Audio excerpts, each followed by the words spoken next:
Hi friends, welcome to Tamil pulse YouTube channel.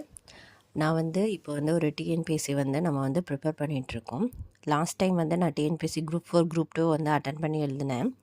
அதுலேருந்து எனக்கு ஒரு சில ஐடியாஸ் கிடச்சிருக்கு.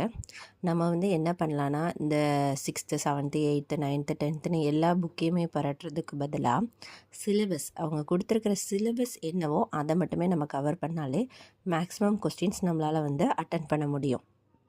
நான் அதனால் இப்போ என்ன பண்ண போகிறேன்னா, இந்த மாதிரி புக்கை ஃபுல்லாக கவர் பண்ணுறதுக்கு பதிலாக நான் சிலபஸை மட்டும் கவர் பண்ண போகிறேன். நம்மளுக்கு ஆல்ரெடி டிஎன்பிஎஸ்சிலேருந்தே இதுதான் சிலபஸ் அப்படின்னு கொடுத்துருக்காங்க. இதில் எதுக்கு எவ்வளோ கொஸ்டின்ஸ் கேட்போம் அப்படின்னு எல்லாமே அவங்களே கொடுத்துட்டாங்க.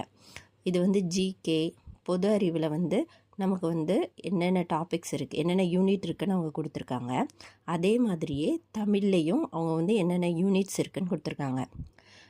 நான் எக்ஸாம் எழுதினது வரைக்கும் எனக்கு தோணுறது என்னென்னா, சிலபஸ் வைஸ் போகிறதே பெஸ்ட்டு. அவங்க கொடுத்துருக்குற அந்த சிலபஸில் உள்ள டாபிக்ஸை நம்ம கவர் பண்ணிவிட்டு போனாலே நம்மளால் மேக்ஸிமம் கொஸ்டின்ஸ் நம்மளால் அட்டன் பண்ண முடியும். இப்போது இதில் இலக்கணம், இலக்கியம் அப்படின்னு எடுத்துக்கிட்டால், இப்போ இலக்கியத்தில் பார்த்திங்கன்னா தமிழ் தொண்டறிஞர்கள்லாம் இருக்காங்க. அவங்களோடதை மட்டுமே நம்ம நல்லா பார்த்துட்டு போனாலே போதும். சும்மா புக்கில் உள்ளது எல்லாத்தையுமே நம்ம படிக்கணும்னு தேவையில்லை. கொடுத்துருக்குற டாபிக்ஸ் மட்டுமே நம்ம எடுத்து அந்த டாபிக் எங்கெங்கே கவர் ஆகுதோ அதை மட்டுமே படித்தாலே போதும். நம்ம மேக்ஸிமம் கொஸ்டின் அட்டன் பண்ண முடியும். இதுக்கு தான் நான் ஒரு 100 days ஸ்டடி பிளான் அப்படின்னு போடலான் இருக்கேன். ஆக்சுவலாக நம்மளுக்கு எக்ஸாம் நெக்ஸ்ட் இயர் தான் வரப்போகுது. நம்ம இப்போவுமே கொஞ்சம் ப்ரிப்பேர் பண்ணி வச்சா கொஞ்சம் ஈஸியாக இருக்கும். நான் லாஸ்ட் டைம் அப்படி தான் பண்ணேன். அதனால் என்னால் கொஞ்சம் மேக்ஸிமம் கொஸ்டின்ஸ் அட்டன் பண்ண முடிஞ்சிருச்சு.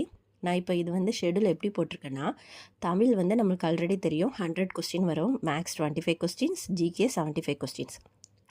இந்த தமிழ் 100 கொஸ்டின்ஸை நான் இலக்கணம், இலக்கியம் அப்படின்னு 2ஆக பிரித்து நான் என்னோடய ஷெடியூலில் ஆட் பண்ணியிருக்கேன். மேக்ஸ் 25 கொஸ்டின்ஸ் அது எப்படின்னா, டெய்லி ஒரு டாபிக் தான் பார்க்க போகிறோம். அந்த டாபிக் எப்படி இருக்கும்னா, வீக்லி 7 days இருக்கா, 7 daysம் அந்த ஒரு டாபிக் தான். அப்போது நம்மளால் 100 daysல மேக்ஸிமம் டாபிக்ஸ் நம்மளால் கவர் பண்ண முடியும். அது கிளியராக கவர் பண்ண முடியும்.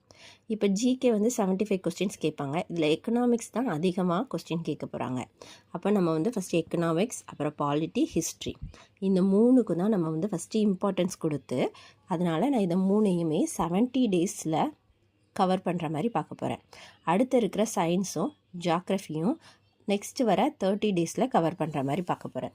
இந்த சிலபஸ் நான் கவர் பண்ணிகிட்டு இருக்கும்போதே இடையில என்ன பண்ணுவேன்னா, யூடியூப்பில் நிறைய சேனல்ஸில் இதுக்குன்னே டெஸ்ட் இருக்குது. அந்த டெஸ்ட்டெல்லாம் நான் அட்டன் பண்ணிட போகிறேன். அப்படி நம்ம வீக்லி டெஸ்ட் அட்டன் பண்ணும்போது தான்